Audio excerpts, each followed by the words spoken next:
Hey, everybody. We have Anthony Sannella today from Sannella Consulting. They are a recruiting firm in the cannabis industry. We're really excited to sit down with Anthony and listen to his story. Let's jump right in. So my name's Anthony Sannella. I am the founder of Sannella Consulting, founded officially December 2023. And it was founded on the tail end of my career with a company called Flower Hire, who specializes in the recruitment and placement of high-level strategic candidate placement in the cannabis industry, specifically nationwide. A lot of people are changing careers. Not to dive too much into specifically on a recruiting aspect, but are you seeing a shift of people coming into the industry from other industries? There is a large shift, and there's going to have to continue to be an even larger one with all the jobs that cannabis is projected to open up for our workforce over the next 5 to 10 years. Yeah, for myself, it's I've experienced a layoff and different things in my life, and it's one of those times where you wake up and you really kind of have to reflect and see what's going on and what can I give back to earn back, and kind of walk me through some of the things. Like if I'm in the food and beverage industry and I'm in sales specifically, what would you say are some universal traits that could transfer you over and make you kind of not apprehensive if you wanted to add something into your portfolio or transition back and forth at all to expand your portfolio and your knowledge? Yeah, I think just, if you're boots on the ground doing sales and marketing, all those pop-ups that you do and being the go-to guy, touching on accounts once a week, bi-weekly, whatever it is, your ABC accounts, how you tier them. I think honing in on those skills and making it more, not that it isn't like this, but having it be all about the relationship, right? Like, why is this person going to call you back to reorder? Just focus on the relationship piece of it. I feel like that goes a really long way in cannabis, as I'm sure it does other industries, but there's a certain sniff test that you have to pass with these operators here, and they'll call out the bullshit right away, and they'll kind of smell that coming. So just keep it authentic and keep honing in on those relationship building skills and networking. I think showing up is more than half the battle. I think that's an excellent point too, especially from a universal transfer skill set. Alcohol is one of the most traditional hand-to-hand salesman and saleswomanship aspects as well. Right. People are still going door to door and pulling doors and selling in liquor and beer and everything like that for bars and restaurants around the country. And I think that, a lot of places have gone with telcel, my company included. We've done a lot of things with telcel and email and everything like that, but there's still nothing beats a hybrid approach where you're still shaking hands. And what I'm getting at is in the marijuana industry, that will for a very long time for the next few years be one of the last literally hand selling activities as far as retail goes, direct to consumer in a brick and mortar. Absolutely. Yeah, I couldn't agree more. And I think there's something about keeping that human to human contact in this digital world that we're living in. I feel like for the right folks, it carries a lot of weight, myself included. Exactly. And want to talk a little bit about in the marijuana side of things, when you're talking about top level executives all the way down to your teller at the register, that aspect in there, it's not just like what we're used to where you can just work there and know how to push the buttons. You can't work there and just be a register worker and processing. You have to have an industry knowledge and kind of walk me through some of that, not to scare people away, but for everybody to understand that it's not just a walk in, ring the till and walk out and check out. There is an education. And for those that are interested in constantly learning and constantly, growing their professional development, this is a whole industry that they don't know anything about. And if they're into books and they're into reading, there's a whole world waiting for them. Oh, yeah. Building the plane as they fly it, we like to say. I love that phrase. I just used it yesterday. Yeah, and it's a little bit of a cliche at this point, but it's so damn true. And if you think that you're just going to come in and clock in and do your hours and go home and that's it and just do, X, Y, and Z, what's on your job description, probably not going to be the industry for you. And there is with the stigma that comes with cannabis, there is also a misconception on what it means to work professionally in the industry, right? It's not just hanging out with a bunch of hippies and smoking J-bones all day. talking about, corrupt governments. I wish it was sometimes. That's what they say we always did in the beer business too. So, it's the same. Yeah, because it's disruptive, it's new, it's something people aren't used to. So it's going to take a great deal of education.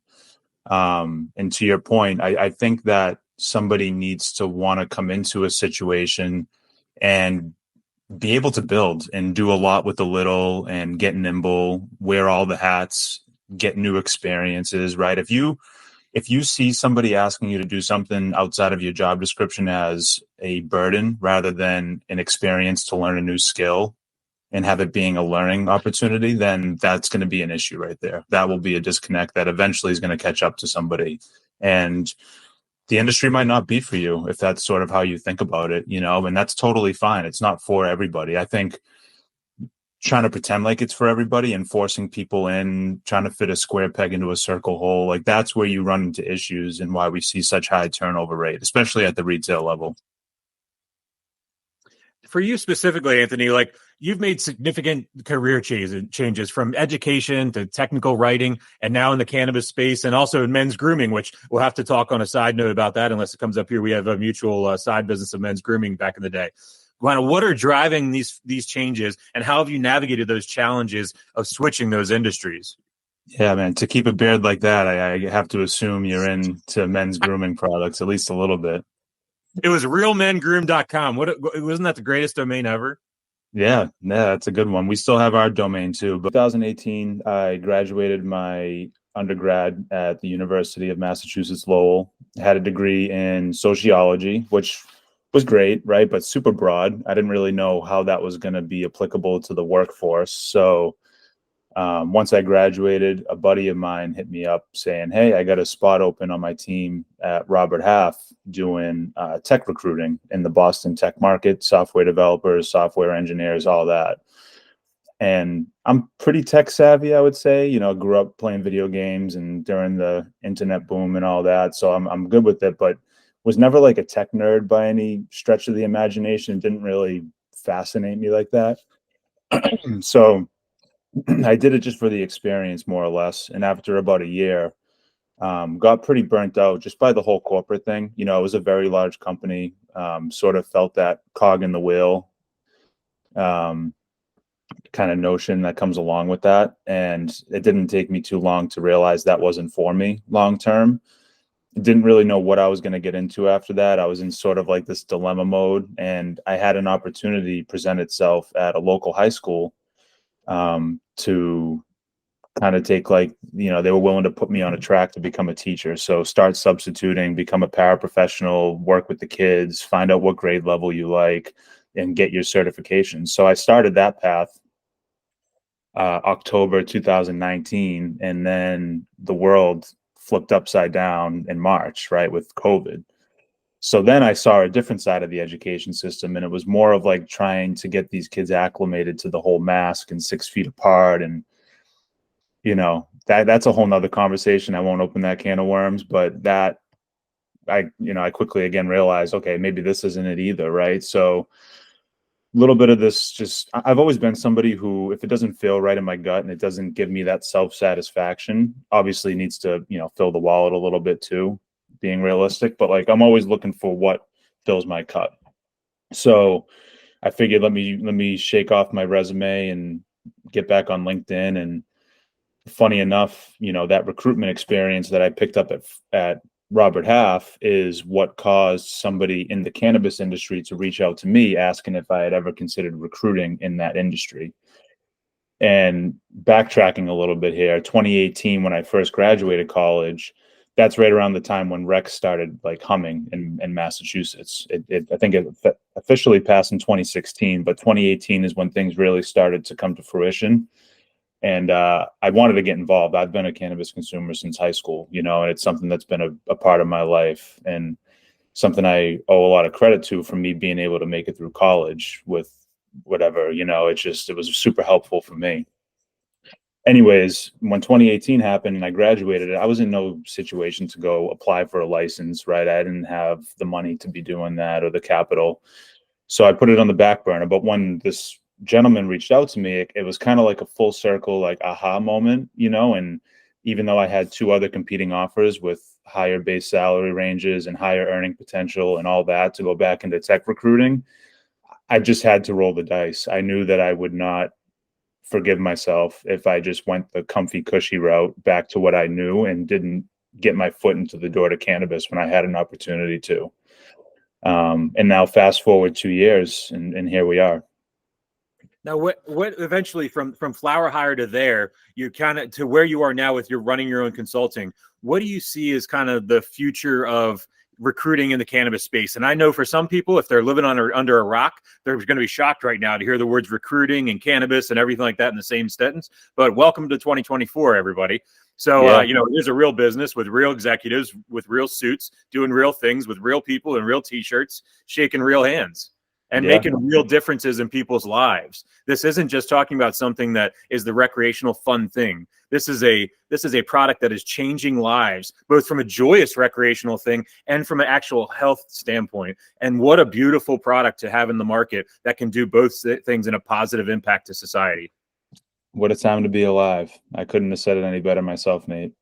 And what do you see kind of in the recruitment aspect of things? Like what types of people are you looking for, and what types of industries are you prioritizing currently as you begin to build the portfolio of that organization and as an industry-wide kind of philosophy? Yeah, so definitely looking at more traditional CPG companies, Alc Bev, health and beauty, anybody who's really helped scale a brand from ground zero and knows what it's like to build something, right? Like operating without a playbook, building out the playbook as you're going, like really guerrilla marketing, getting scrappy, being able to turn water to wine and do a lot with a little. Like those are the types of things that you need to have the stomach for it to come into cannabis, right? And to my point earlier, it's not for everybody, and that's totally okay. I think embracing that is probably one of the most important aspects of this whole phenomenon, because you don't want to pull somebody in here who has a misunderstanding of what's in store for them, and then 3 months later they quit the job. It's exuberantly expensive for a company to hire somebody full time, train them, onboard them, get them enrolled in the benefits, all the things, just to be offboarding them within the same 6-month period, especially if we're talking about full-time management level positions or higher, right? I mean, turnover at any level is not ideal, but it gets more pricey as you kind of go up the hierarchy, the org chart. So definitely looking at more traditional CPG. I've seen a lot of people on the sales side come in from like med device who have done well. To my understanding, it's kind of surface level, but med device was, booming in the early 2000s to mid 2000s. And then there was some changes from the administration that kind of made it go a little bit south, right? So those people are looking for new opportunities to use that road warrior skill set mentality that they've built and the fun that comes with it, right? And now applying it to a new industry like cannabis. Making that precision, that road warrior aspect. So there's two pieces that I think you want to, your sounds like you look for in for any industry is, not sure why that is balloons going over there. That was really weird. Right there, maybe, I don't know. Yeah, that was very odd. My hands aren't even near my computer. So one thing is that those two aspects are that road warrior. So that business development, cold calling, cut. I mean, that is a special, unique skill. And then also the ability to learn and the ability to technically learn. And with that technical learn, that art and science of the communication of that technical learn. And I think that those two things are what I believe is what makes really looking for people in the marijuana industry as well as other CPG industries. When you cross that X and Y axis and you have that type of person, the sky's the limit. And so talk a little bit about what those types of people are, and then also what types of other facets of the world is that maybe not know. I'm speaking a lot about sales, but maybe let people know some back of house opportunities that exist in the industry. Yeah, yeah, of course.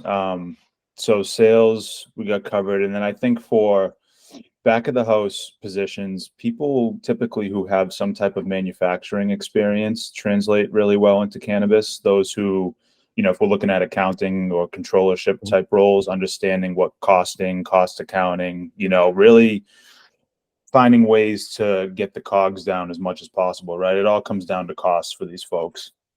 Operating a lean manufacturing, operating with a skeleton crew, because we saw in cannabis too, like a lot of folks during the green rush, they call it, like they did a ton of hiring, right? And all these evaluations of these large companies that are now publicly traded, I think they just saw us making a lot more money right now than we are as an industry in its entirety. So once all the hires happened, there was a huge round of layoffs over the past couple of years nationwide. Obviously each market is kind of its own, but just generally speaking, now I think we're at a point where people are keeping their wallets a little bit tighter and they're a little bit more hesitant to hire. And I think that's one of the things that even today, like while we look at things in the jobs market and inflation and the jobs being open, there is also, like you said about people trying to wait for the right person. There is a necessary thing as a recruiter as well as a hirer, where you have a certain list of skills that you want, and a certain list of personalities that you want, and there is a selectivity of it, which is a good thing, and that's something that's going to elevate the industry as a whole. Going back in the back end. And also to kind of elaborate a little bit, because one thing about with the marijuana industry as well that's so unique, and I'm pretty sure, and speak if I'm wrong, most states are like this, where the touch point of the product from the seed all the way to the consumer's hand, everything is recorded. So every Yes. time a human being touches it or the product moves off of a surface area, it's recorded and documented. And talked about that as from an operational aspect, from a business standpoint, because contributing obviously to the narrow margins and profit. Yeah, no, everything needs to be tracked. Like here in Massachusetts, we use metric.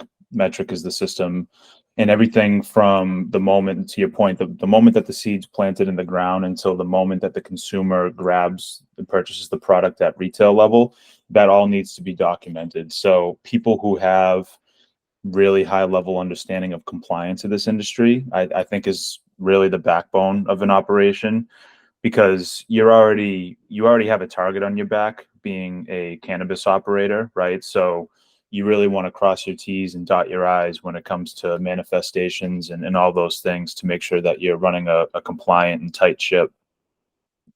Yeah, because I mean, then that's a whole another level of challenges and opportunities, is the creativity and uniqueness of how to market the products. Every state being different with their laws and things like that. But obviously, social media, digital marketing, SEO, paid per click ads are very challenging to be able to get and run through. I even see that now there's entire agencies that just focus on that specific niche because of the complexities of having a successful campaign. Yeah, you hear all the time of people getting their Instagram accounts deactivated or shadow banned with no rhyme or reason from Instagram, right? It just it happens one day and then you have to pivot and find an alternative. So there's some workarounds to that. And there's also, to your point, people who specialize in handling that specifically, which I would highly advise anybody to look into. Yeah, we have a Steve Groff over in Lancaster County, Pennsylvania. He has a it's called Cedar Meadow Farm, and it's he does a commercial grade. It's a regenerative farm over in Lancaster County. So they do commercial hemp and everything like that over there, as well as they have their own consumer brands as well called Better CBD. What I'm leading to is that aspect of when you're moving the products around and touching everything, all those points of the labels, the stickers, I mean, that is so much to eat away at the profit of, like, equivalent to, and even to more further than what people see in the restaurant industry. A lot of times in the restaurant industry, there's high touch points, therefore there's low margins. And it's kind of like that. I mean, that's where I want people to understand the dichotomy of listening to what's in the media for, oh, this is what the marijuana industry is like. But really look at, like, when you really start net and really peel the onion back, you got to do a lot of volume to make a lot of money in that business. Yeah, and then you got to factor in the 280E law, where companies that touch cannabis to any capacity cannot write off their operational expenses come tax time. So there's definitely there's a lot of things stacked against cannabis operators for sure. And that's something that the theme that I kind of go through a lot is the grit and it's kind of the no bullshit, no gimmicks, the grit of business. And I think that that's what we really focus on. And I want people to understand that, yeah, it's not all black Amexes and duffel bags of cash in the marijuana industry. It might come in the door that way in the beginning, but by the time everybody's paid out, it's not exactly the same type of business. And it's more common of a business than you think when you take the veil back of all the media and everything like that. kind of for you specifically, I mean, you've emphasized the importance of building relationships across various roles. And what strategies do you find most effective when you're building and maintaining your connections, especially in today's remote work environment? Yeah, I think being as in person, face to face as humanly possible is important. I think looking into, because cannabis is very, even if it goes federal, like the movement of cannabis is still very localized. You know, like I think people still like Massachusetts cannabis, right? Like we got the Yeah. fire. This is mass cannabis. Like New York's New York, Maine's Maine. This is us. This is what we have. I still think that sort of is the case here, and I think it always will be. So, having a good pulse on your local market, going to local events, and really having a voice in the industry and having people know who you are, finding your lane and executing in that lane, playing nice in the sandbox, right? Like I think I'm more of like a collaboration over competition type of guy. I think there's a plenty big enough pie for us all to eat. So if you kind of have that mentality of like, how am I going to come, what am I going to bring to the table? And then once I sit at the table, how are we going to evenly distribute this and work together towards building an industry that's going to be big, beautiful, and profitable, hopefully, and equitable, right? I mean, that's kind of what we're all in it for, I think, at least those who are not just after, just the money itself. But And to that point of human connection, we talked about, at the retail, the point of purchase, that's a hand sell. It's a hand consultation. It's not actually, I'm going to take the sell out. I'm going to take the word sell out because I've been in the dispensaries. When you're there, it's a consultation. There's nobody selling you. It's them finding out where you want to go and them guiding you to that product. And so you as the consumer is what's driving the sale. It should be. That's how it should be in theory. Well, I'll speak to anybody. All the places that I've walked into, it has been that experience. So I will compliment those places and Zen Leaf if you guys want to do a sponsorship right there. So there you go. But no, so Anthony, no, in all seriousness, that personal handshake, that personal touch, and then you're also bringing in a great point is the agricultural local community impact. Majority of states, if I believe, if they're selling products in the medicinal world and sometimes in the recreational world, I don't want to outspeak this, the product, actual raw material has to be produced in that state. Now I'm speaking about Pennsylvania, like Pennsylvania medical marijuana. If you're buying it and consuming it, it has to only have been grown and sourced from Pennsylvania. Yeah, it's So the same with Massachusetts because interstate commerce isn't a thing yet. exactly. So my point to that is, let's go back to the dying traditions of human connection. We're talking about where are things left? We're talking about e-commerce. We're talking about digital. What is still left as far as making that human connection? The marijuana industry is one of, I mean, name me somebody else where you still have to walk in the door, other than bank tellers maybe, where they still, do it, but it's not required. And you still consultatively sell someone something to improve their life or improve their experience in life. And then on top of that, it's a completely self-sustaining entity within its own state. So you're completely supporting everybody within your own. I mean, it's like the one thing where if you want to go and say, I want to worry about, I want to make a direct impact positively on my society. It doesn't sound like there's much other places where you can exclusively go and do that. I agree. You want to talk about like supporting small and shopping local and having a direct impact as a consumer. There aren't too many industries that exist right now where you can have that direct impact, right? Going to pick up a $15 pre-roll at the local store for a craft cultivator 10 miles down the street from your house that you want to support, that goes a long way, right? So yeah, no, I love that. And kind of in that aspect, it sounds like the human connections a lot into obviously either your recruitment career and your recruitment philosophy. You focused a lot on highly regulated spaces like cannabis so far. How does this differ from other traditional industries, and what type of approach do you feel like is in finding the right match to the candidate and the company? With what you look for and what you don't look for, like if you're checking the boxes as like this is a perfect match, and just choose like a random position or yeah. So regardless of industry, I mean, one of the first questions I ask candidates is why cannabis in 2024? I think the way they answer that will be able to tell you a lot about what their intention is behind getting into the industry and could potentially save them and yourself and your client a lot of time if you can get ahead of any potential red flags, right? And there's no right or wrong answer here. Obviously, it's very subjective, and everyone's entitled to their own opinion. But if somebody were to say like, "Oh, everyone's talking about cannabis, and I see it in the news, and it seems like there's just a great opportunity to make a lot of money right now, and I want to cash out and retire early," it's like, wait a second, like that's a deeper conversation, right? You have to elaborate on that, and then you got to go into really helping shape expectations for that individual. But then on the other side of the coin, like if you have someone who's like, hey man, I've been a consumer since I was 16. I saw it improve my grandmother's life when she was in hospice for 10, 15 years, whatever it was, right? Like if they have that deep relationship to the plant and they are in it for the right reasons, and that growing the industry and helping people gain access to their medicine to help improve their quality of life, that's a different conversation. You see what I'm saying? So if you can suss that out early and get ahead of it, I think that's super important.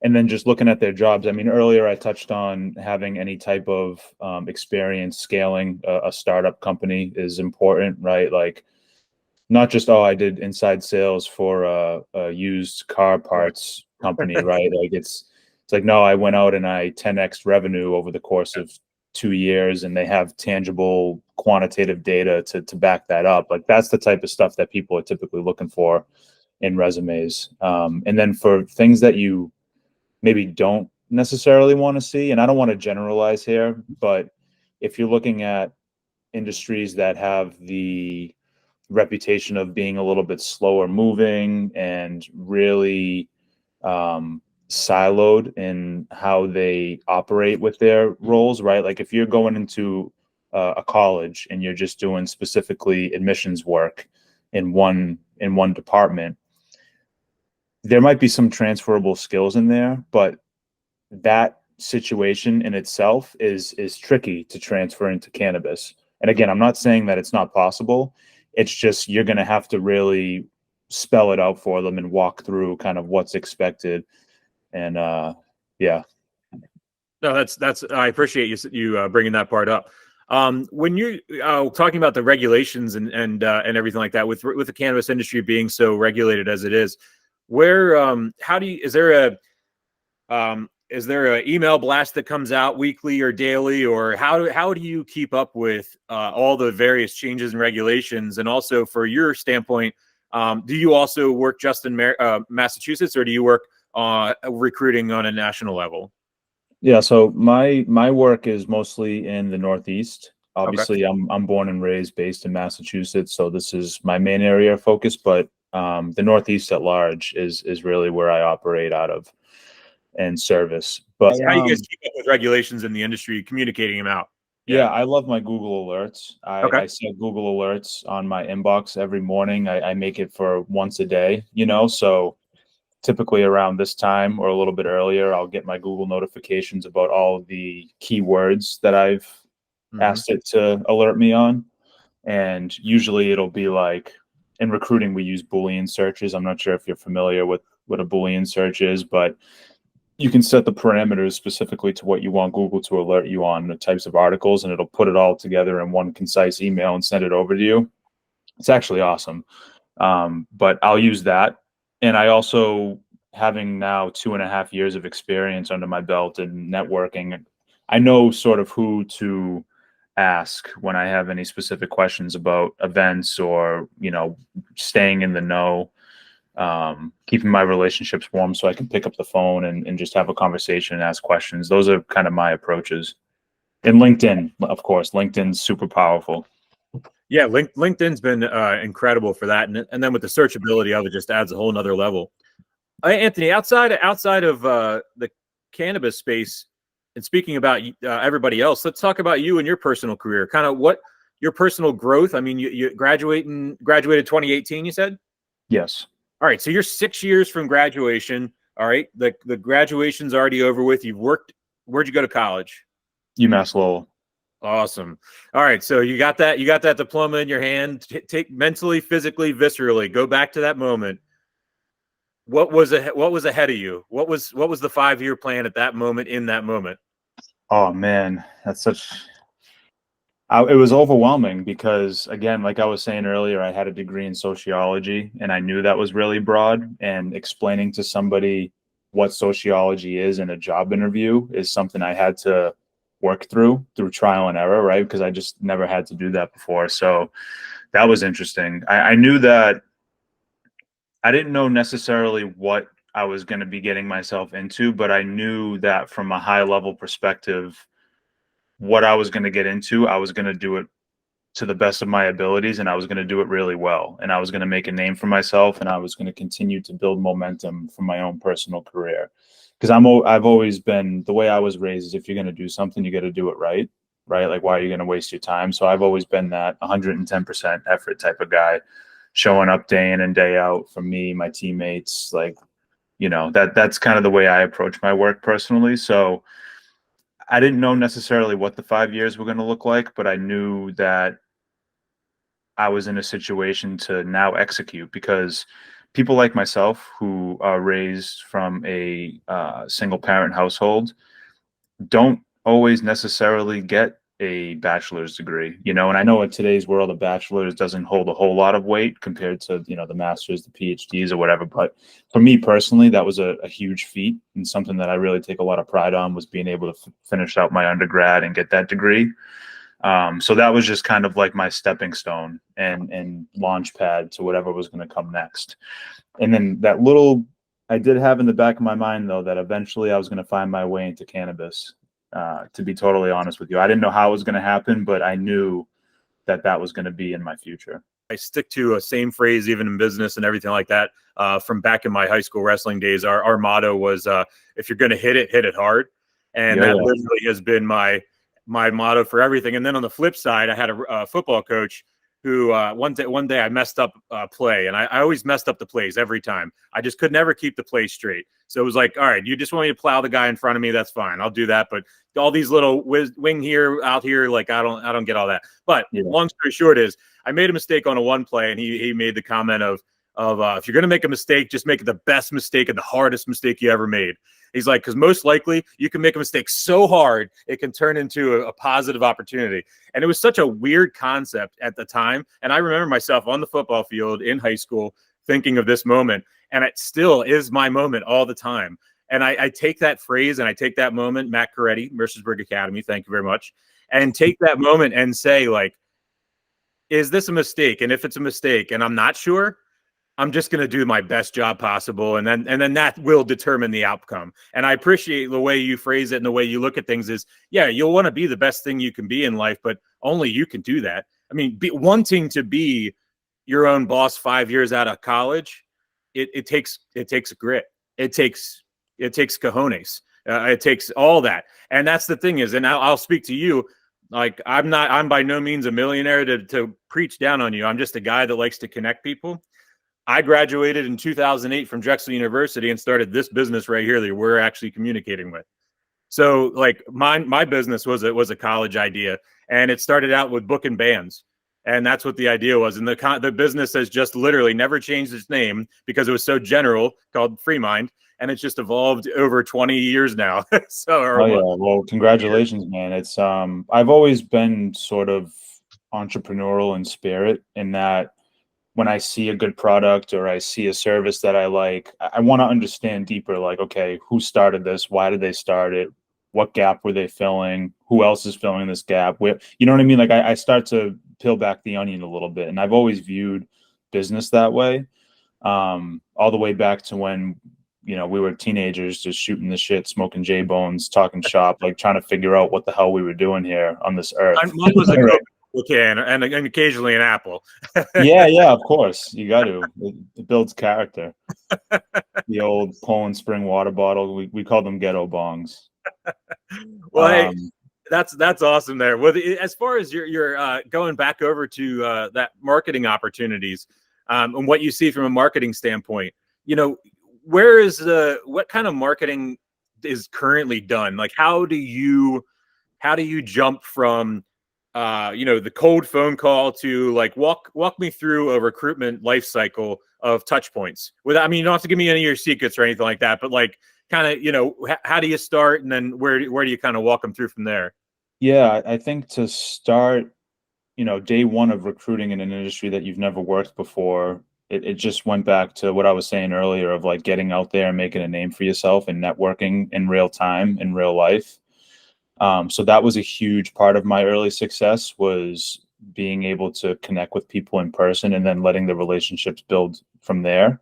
And then, of course, there's the posting on Indeed, posting on LinkedIn, trying to draw inbound traffic through resumes and applicants. And that's all good and well. But it really is like, I always thought of it as fishing. Like if I'm actively fishing for one thing and I'm on a little speedboat, I can have something casted out back trailing just in case something bites, right? Like that's sort of how I looked at job postings. Like, yeah, the right candidate might come and apply and you might get lucky that way. But for me, it was more of that headhunting. It was actually going after the people that have the background and the skill set that you want to present to your client. So luckily, I worked with a lot of great minds at Flower Hire that have a ton of experience in this space, and we're able to help kind of shape that eye and understanding what you're looking for from me through my training. And then once I got a hang of that, man, I was just trying to snipe all the right people and get them into roles. And eventually you build up a network to where it can become more referral based networking. If I need a dispensary general manager in Salem, Massachusetts, I can probably make 10 phone calls and find somebody qualified and fit for that role that's worth at least being interviewed for the position from our client. It's funny. Two things about that. One, I like your fishing reference, and I always take that reference to one next level. I come from a farming background, and my family farm in Western Pennsylvania is there's a stream and a creek that runs around it. So I always describe people as the three ways of that I do sales is the hand-to-hand physical. You know what I mean? We're meeting, we're talking, everything like that. My phone calls, that's my trail, that's my run on the back of the trail, and I'm trailing my lure. Then my email campaign and my social media content that's sitting out there, that's the garden sitting behind the house. That's the garlic, that's the roots, that's the beets, that's the corn. And so all day long, I just sit at the farm and say, do I want to fish today, or do I want to pull some gardening out today? What are we doing today? And that's I love when people bring that agricultural piece into it, because that's exactly what it is. And there's no complication to salesmanship. There's no complication to lead generation. There's no complication to prospecting. Every guru in the world, and I'm going to use that term like that, is online, pushing online things and courses and things like that. And I'm not saying they're bad. There's a lot of great quality people that are doing it. But at the end of the day, what you're saying is exactly it. It's farming, it's touch point, it's being a human being and engaging with human beings. And if you're fully capable of being a human being and engaging with other human beings, you're capable of having a successful life. I couldn't agree more. Your network is your net worth, right? And today, it brings me back to this, something I'll bring up right now is that what's going on in this world that we live in today with everybody on social media and in person, and the lack of ability for people to make eye contact anymore. It's really it's the most disheartening things about society. And I think about the fact that right now, I want people to know that this podcast, for the majority of the episodes, we're strangers. So we literally, it's 45 minutes into this conversation that we just met 45 minutes ago. And I intentionally do that with my guests, and some get frustrated and some actually decline because I don't send questions out.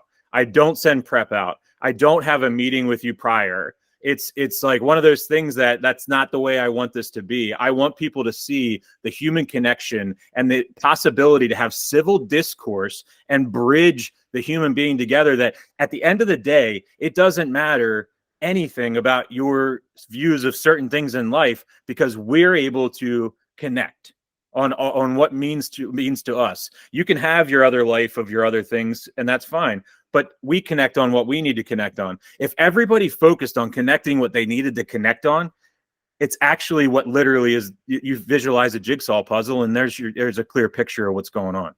Absolutely. Yeah. And any conversation that you come across in your day-to-day life that could be life-changing for you or the other party involved in the conversation, it's not planned, right? It's spontaneous, it's on the cuff. So the way that you set this up and you make it conversational and just kind of an easy talk through, I really appreciate it, Nate. It's something that I recently realized that I didn't tell anybody. It's the first time I'm actually saying it, because most of my friends that know about the episode, I explained it to them and they're like, you don't realize how cool that is of a different feature. And I had no idea that it was interesting that we literally go cold from record and jump right in, because apparently a lot of podcasts do a lot of prep work ahead of time. I'm And sure, but it's something about the sorry to cut you off, but I think you're good. You're good. Capturing that, this isn't candid, right? We both know we're being recorded and we're on video right now, but having it be spontaneous enough to where there's no like preconceived notions and there's no predetermined questions or predetermined answers. It's just it's more heartfelt. And I think the consumer, the viewers will hopefully, it'll strike closer to them and be more heartfelt. Absolutely. This episode will be in our 30s that I've published so far. And it's funny, I have to laugh at myself. And just we're talking about authenticity and genuineness, I'm laughing at myself that I just now realized that I never told anybody how organic these podcast episodes were. So with that said, as a young entrepreneur, based on your journey from recruitment and entrepreneurship, and I have a few more minutes, so I want to touch in on the grooming too. I want to throw a complete curveball here. Tell me what work you did in the men's grooming world, and talk to me a little bit about that. Yeah, so me and a close friend of mine here in my hometown of Saugus, just north of Boston. I've known him since middle school, and we've kept in contact over the years. When COVID happened, we all of a sudden got an abundance of free time, right? Like something that we hadn't had in years, any of us. And we all got a chance to kind of slow down a little bit, right? And we're also at this sort of new age of internet and technology and social media where there's just so much information out there. So when we sat down and we had time to start thinking, all these concepts we've kicked around over the years, like let's actually try to bring one to fruition and put it forward, right? And eventually we landed on this idea of, he was always kind of kicking around the idea of men's grooming, but then you want to start somewhere, right? You can't be too broad and all that. So we narrowed into men's beard oil. We started up a company called Secret Stash, STACHE, just a little play on words there. I drew our logo. The logo doesn't look how like I drew it, but conceptually I sent that to somebody who was capable of making it look more professional. Yeah, so it was called Secret Stash Men's Grooming. We started out with beard oil, and we took it just one step at a time, man. We found out how to source products in bulk, quality products in bulk. We went and got the bottles. We went and got labels made. We hooked up with a guy on Fiverr who lived out in India so we could do all the artwork. Like really from start to finish, got a product in hand that we were both using in our day-to-day lives that we genuinely believed was a good product, and we knew it was because we controlled everything that went into it. And we were able to give out samples and make some sales, and it was just a really good feeling. Like I'll never forget the day we were on Shopify we used for our website, and they have like a live map that shows you where people are logging in from to engage with your website. And somebody made a purchase, a little blip came up in Wisconsin, and we're both sitting there like on the edge of our seat, like, oh my God, dude, someone in friggin' Wisconsin's looking at our website. And this guy made a purchase, and we almost fucking tore that roof down. We were so fired up over just like a $20 bottle of men's beard oil, but it was just everything that went into that moment that felt so rewarding. And from there, I knew, I was like, okay, that right there curbed a certain appetite that I had that I didn't know how to address in my brain. Once I saw that I was capable of achieving that level of satisfaction and the creative process behind it, I got kind of addicted to that. And I wanted to figure out, how can I take this and apply it to an industry like cannabis that is essentially still white canvas, right? For someone who has a creative mind and wants to come in here and make a difference and build something meaningful and sustainable and lasting, I really do think this is the perfect industry for that. And that's sort of my personal bias towards why I'm in the industry. But Yeah, Secret Stash was and is, we still have it up and going. It's more of like an organic, Yeah. slow growth play right now. I wish I could put more time into it than I can right All right, well, now. hey, I'm gonna email you and get some samples. All right, I need some hydration here. I'll send Okay. them out to you, man. It's a good product. We stand by Excellent. it. It's all quality, locally sourced stuff. So Very cool, yeah, man. that's the story behind that. Excellent. Well, Anthony, last question for you is looking into the future. I don't expect the crystal ball. I used to joke around with people. I had a crystal ball on my desk when I used to not work remotely, and every time people would come in, suppliers would come in and say, "All right, so what are we doing this year with sales?" I would just point at the crystal ball because I didn't like to give them a number. I would just tell them to shake it or look at Yeah, it. yeah, yeah. There was nothing ever in there. But without the commitment of that, let me say it this way. What would you say in the future to anybody that's looking to a young entrepreneur or an older entrepreneur? It doesn't matter the age. That's one thing I want to disclaim when I say entrepreneur. I'm not talking about 20-year-olds and 19-year-olds. Anybody that wants to break out on their own. You just described that visceral experience you had with the grooming and creating something from the napkin to the actual press to the actual consumer. That experience, if I want to have that experience, what should I be ready for? Yeah, I mean, somebody once told me that hurry up and fail. And that it didn't really make a lot of sense to me at first. I'm like, why would you want to fail? Nobody's in it to fail, right? We're all trying to win. But in failing and in falling and finding it deep within you to get back up and just swing again and take another swing and just keep swinging until it actually happens for you, that is something that is a lot easier said than done. And I don't think you can quite conceptualize until you actually do it yourself firsthand. I'm somebody who, at this point in my career, have had, like we talked about earlier, I've had a couple of career shifts. I'm not like, I think we live in a different day now, where back with our parents' generation, it was like graduate high school, find yourself a partner, get a job, get married, have kids, retire by 60, 65, right? Like that's not today's workforce. So I've never been afraid to try new things and take swings. So that's sort of what's got me to where I am here today. And leaning into your network, like I use recruitment as much as trying to figure out what my candidates could potentially be a fit for my clients.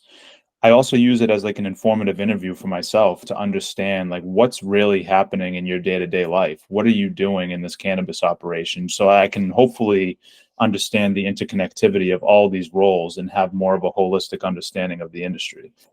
So hurry up and fail 110%. If you're going to do something, do it right. Like there really is no time to waste when we're talking about this thing of life, right? Like we literally, I know it's so corny and cliche to say you only have one life, but it's so true. Mm-hmm. And if you can envision something for yourself that's greater than your current situation, I highly advise to take that risk and take that gamble. That's not, every situation's different, right? I was fortunate enough to where I didn't have any children, right? I was single. I had some things in my corner that were working for me. So you need to approach it with some level of tact, depending on your current situation. But just don't be afraid to fail. And if you do fail, don't see that as, oh, I'm not cut out for this. Just pivot, keep pivoting. I love it. Anthony. Thank you so much. I really appreciate it, man. Yeah, likewise, brother. This was awesome. I really appreciate you having me on, and what you're doing is super important. And if we were closer, I'd say let's grab a beer or a coffee or something, but we'll have to keep in touch digitally. We will. Are you looking for a way to grow your business, reach new customers, and increase your sales? If so, you need the Free Mind Group, founded in 2008 and a provider of creative and strategic solutions for the food and beverage industry. Whether you need branding, marketing, product development, or innovation, the Free Mind Group can help you achieve your goals and unleash your potential. Visit our website at thefreemindgroup.com and get a free consultation today. Thank you for listening. See you next time.